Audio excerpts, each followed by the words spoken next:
Hey traders, Andy Demi here. Hope you're well. I don't know if you can see in the background, my cat has decided to join us today. So she might come into focus. She might have some useful information for you guys.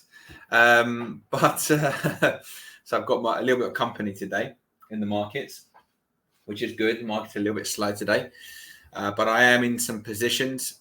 I have been waiting patiently for my levels, so just bought Solana, CRV, and ETH. They've had a really nice bounce so far. Hopefully, they'll sustain that and we can make some profits. Anyway, now, what do I want to talk about today? Well, I had a question from a member of our group about the long-term positions. Specifically, can we talk about profits, taking profits for long-term positions in the spot account?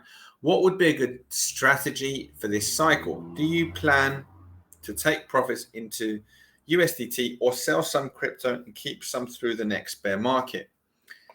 That's a great question.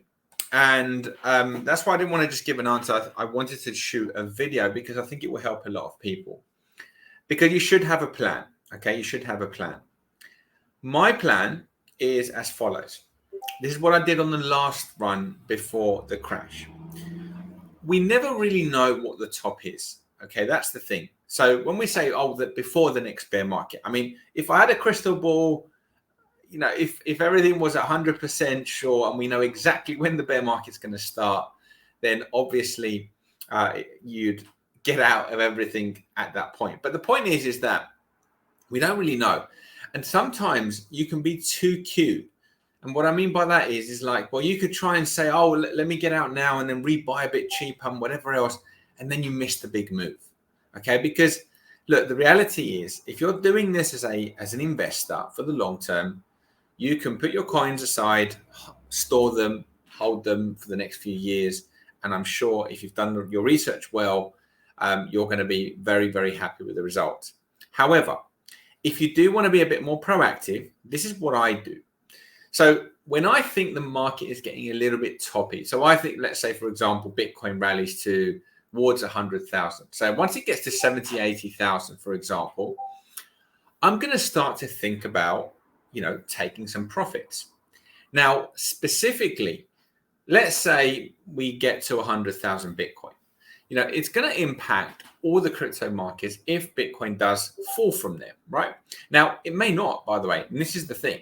So it may carry on. It may get to 250,000 this year. Anything is possible in cryptos. So with that in mind, what I did last time and what I plan to do this time is I'm going to assess it. And ideally, what I want to do is I want to cash, especially my big winners, and I want to cash out between 50 and 70% of my holdings, okay, depending on how I feel about the market going higher. And the goal is to eventually buy them back cheaper, okay? Now, the other thing that I like to do, what I think is the top, if I'm really worried about, you know, my positions, let's say you don't want to touch your spot positions, the other thing you can do is you can hedge. So you can borrow some Bitcoin, for example, and you can sell Bitcoin as a hedge against the rest of your portfolio. So, for example, if you have $100,000 of position size in altcoins, maybe you might say, do you know what? I'm going to sell $50,000 of Bitcoin. Or you want to do a full hedge, $100,000 of Bitcoin at the 100K zone. And that way you are hedged without having to touch your spot positions.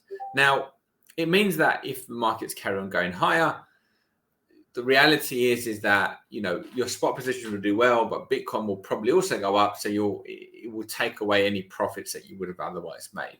So you might want to do a partial hedge, make some money on the downside. You might even want to cash out, say 50% of your positions and then do a partial hedge on what's left. So maybe did 50% of what's left and then look for the market to go a bit lower and then repurchase.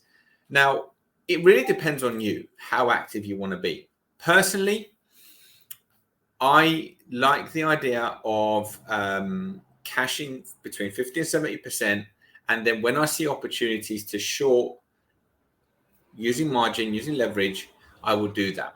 So I wouldn't automatically do it. I would be saying, okay, well, Bitcoin looks a bit toppy. Let me short it, almost like a trade, make some money, get out of it. Or this crypto looks a bit overpriced. Let me short it as a hedge. So it's not like a trade. It's more of a hedge. So if it goes up, fine.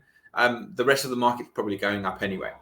So, and obviously, if you're doing the right things, if you're hedging with the right kind of coins, which are overpriced, the reality is that sometimes the market might go up, so you make money on your spot positions, but then you also make money on your hedge, which is a kind of win-win. So that's really what my approach would be. I think if we have a really big run and you double, triple from here for the next few months, I think you might be kicking yourself if you don't take some profits off the table. But I wouldn't take all of it because you just don't know. If it carries on going higher, you're going to be kicking yourself that you didn't leave something on the table. I hope that helps, guys. If you have any questions, comment below in our group, and I'll be more than happy to jump in and help you out. Take care. Speak to you soon.